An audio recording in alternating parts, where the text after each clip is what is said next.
From classic haunted mansions whose formidable great halls are supposedly stalked by the spirits of their former owners long since deceased, to popular state parks whose bounds are roamed by ghastly manifestations after dark, are you ready to explore some of the most chillingly haunted places in Rhode Island?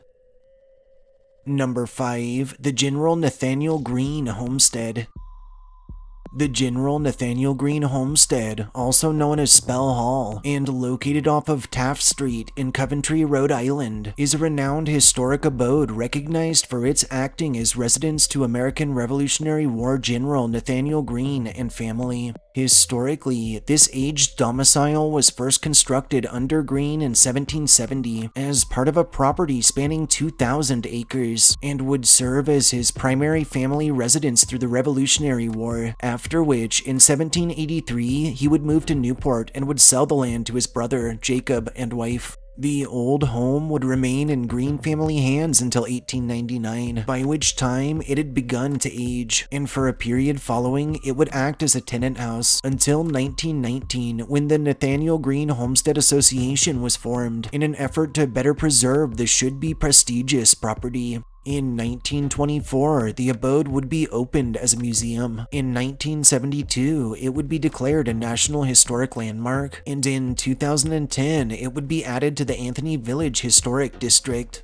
The General Nathanael Greene Homestead remains open into the present and is owned and operated under the association, who offers Saturday, Sunday, and Monday tours from April through October. Quite classically, this aged abode is rumored to be haunted by the spirits of its former residents. Additionally, a small cemetery on site holds the remains of both family and Revolutionary War soldiers past, and those who have frequented the premises have reported locked doors discovered open inexplicably, objects spied moving around on their own or even floating through the air, disembodied footsteps from empty spaces, and the smell of baking bread at random times with no discernible source. Also reported at the old Greene Homestead are extreme cold spots, disembodied voices heard in full conversation, and fleeting glimpses of full-bodied apparitions in clothing spanning the eras that are usually sighted rounding corners or hurrying just out of sight. Lastly, a surprising number of accounts have detailed the phantom sounds of carriage wheels heard on the front drive.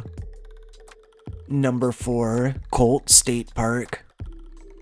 Colt State Park, located on the Cape of Papasquash Neck, out of the town of Bristol in Rhode Island, is a popular 464-acre American public recreation expanse, whose grounds were once owned by prominent industrialist Samuel P. Colt, nephew to legendary firearms manufacturer Samuel Colt. Historically, starting in 1905, Samuel P. Colt would begin purchasing up land and would consolidate the Van Wickle, Chase, and Church farms, constructing a summer house on this combined plot called the Casino, alongside a beautiful stone barn from which he would tend his prize herd of Jersey cattle. And in 1913, the estate's Hope Street gate, which bears the inscription, Colt Farm, Private Property, Public Welcome, would be graced by two life-sized bull statues, dubbed Comrade and Pomeroy, who appear as if they're standing guard. Following Colt's passing in 1921, his prestigious property would be passed to his industrial trust company under the legally binding stipulation that it remain open to the public perpetually. In 1965, the state of Rhode Island would acquire Colt Farm by way of eminent domain, and on August 21st of 1968, the expanse was dedicated as Colt State Park, ensuring its ongoing preservation and availability to the public. Colt State Park remains open into the present, offering a range of trails, picnic sites, an observation tower, an open-air chapel by the sea, boat ramps, and a reconstructed fishing pier, which in 2014 was modified to include 4 wheelchair-accessible fishing stations. Through its usage, Colt has been associated with 2 long-standing local legends. The first telling that predating the 20th century, a farmhand perished within a barn at a working farm that formerly sat on park lands, and that his ghost now lingers in the park office, where several officials have reported doors slamming spontaneously, instances of lights flicking off inexplicably, leaving those present in total darkness, and an ominous sense of foreboding that has become so extreme it's made several sick.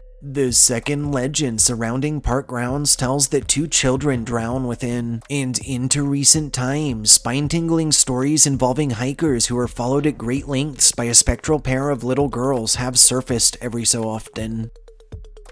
Number 3. The Crescent Park Carousel.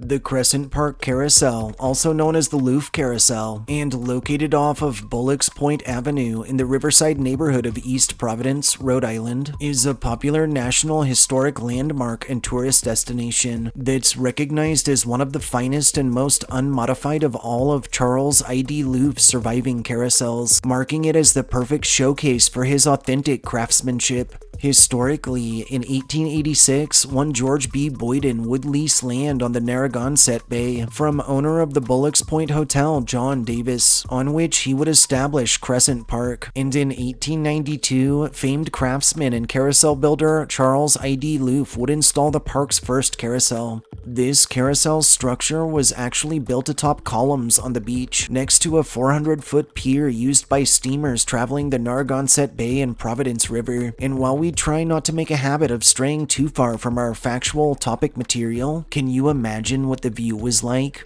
In 1895, Loof would construct a second carousel, which is the ride now recognized as the Crescent Park Loof Carousel, which sported 61 hand-carved horses, 4 chariots, 1 camel, and a German band organ fashioned by A. Ruth and Son. In 1977, the park would cease operations. In 1982, grounds were sold for residential development, with the carousel and beach being preserved. And in 1984, the carousel was restored and reopened to the public. As of the spring of 2022, being the time of this upload, the carousel is once again closed for required restoration of its center supports, though it is spec'd to reopen before too long. From around the time of its original refurb, this aged attraction has picked up a reputation amongst paranormal enthusiasts everywhere, and with good cause, as those braving it have reported extreme cold spots in the heat of summer, disembodied giggles and laughter heard when the ride is in motion, and old-timey music that floats on the winds. Several have told of the carousel operating on its own in the middle of the night, even when the park is locked up and power is completely cut, and a handful of informal investigations have yielded high EMF levels, chilling EVPs, and strange interactions with mediums.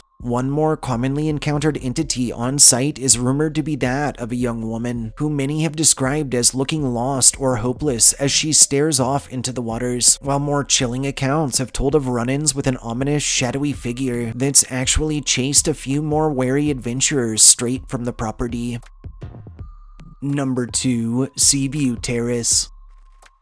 Seaview Terrace, also known as Carey Mansion, and located on 8 acres of land off Ruggles Avenue in Newport, Rhode Island, is a privately owned abode boasting the title of being the 5th largest estate in the city, and the 1st largest residence still privately owned. As a bit of trivia, if this prestigious property looks familiar, it's likely because it was utilized as the Collinwood Mansion in the 1960s and 70s television series Dark Shadows. Historically, in 1885, Seaview was constructed as an Elizabethan revival-style mansion. In 1907, one Edison Bradley would construct a large mansion off DuPont Circle in Washington, D.C., and in 1923, he would literally disassemble this D.C. mansion and would relocate it to Newport to be incorporated with the pre-existing Seaview to form Seaview Terrace. In 1929, Bradley's wife, Julia Williams Bradley, would pass on, after which her funeral was hosted in the chapel on site, and in 1935, Edson would follow his beloved into death. From 1950 to 1974, the property would fall under ownership of Mr. and Mrs. George Waldo Emerson, who would run a girls' summer boarding school from within. And in 1974, the site would be purchased by Millicent and Martin T. Carey.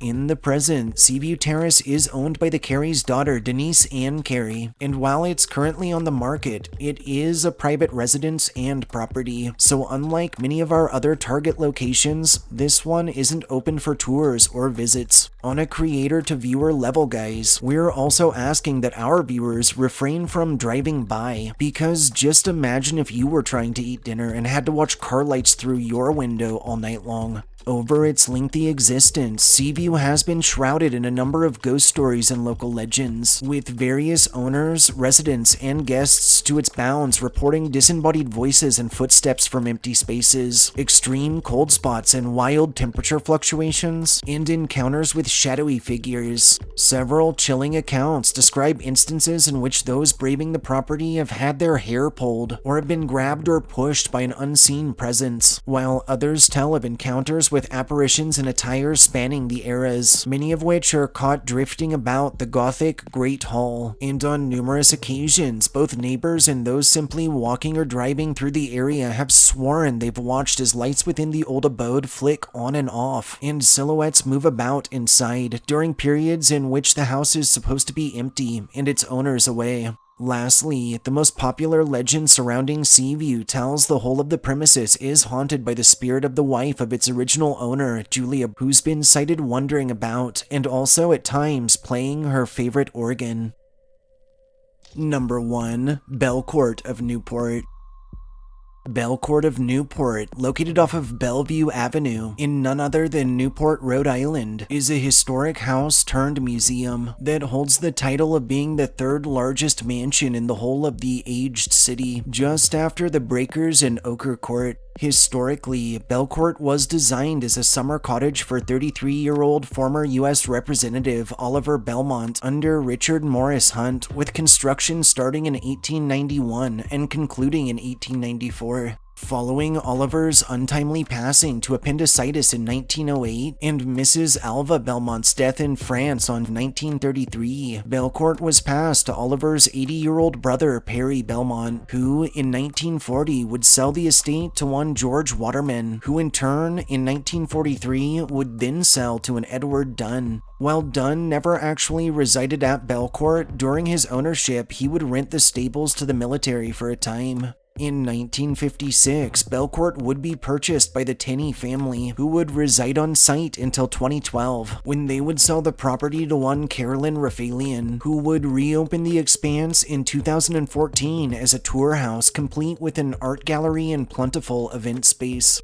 Belcourt of Newport remains open into the present, and while extensive work on the premises is still underway, touring options are available. Hitting the marks as our picturesque haunted mansion, Belcourt is, quite fittingly, purportedly packed with the paranormal, some of which stems from the restless spirits of former owners, family members, and guests who love the property so, but a good bulk more that's suspectedly tied to the expanse's extensive collection of rare artifacts. Over the years, longtime Belcourt residents Harl and Donald Tenney would spend their days collecting antiques, art, armors, and other works from international and often exotic locations. As local legend has it, many of these items came into the house haunted, cursed, or both, and it's said the spirits who were initially disturbed when said objects were displaced have since claimed the mansion as their new domain, and probably aren't going anywhere anytime soon. Both staff and guests to the mansion have reported objects spied moving inexplicably, disembodied voices and footsteps heard from empty spaces, and lights that flick on and off by themselves.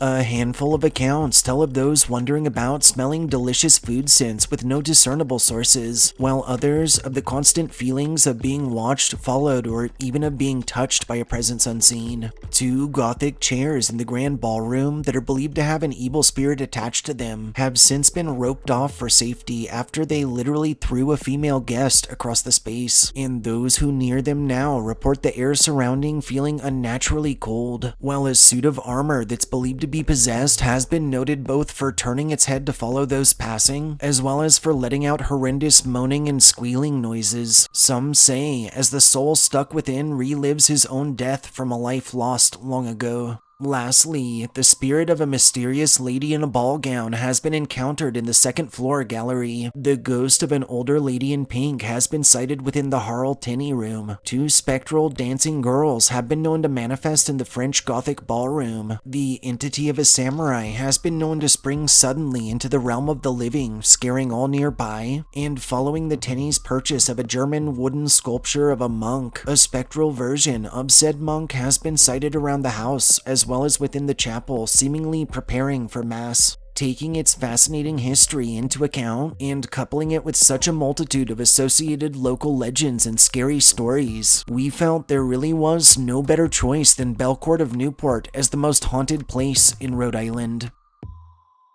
Thanks for joining us for our picks for some of the most haunted places in Rhode Island. If you enjoyed our histories and ghost stories, subscribe to our channel, like this upload, and share us with anyone you feel could use a good scare. We'll see you next time.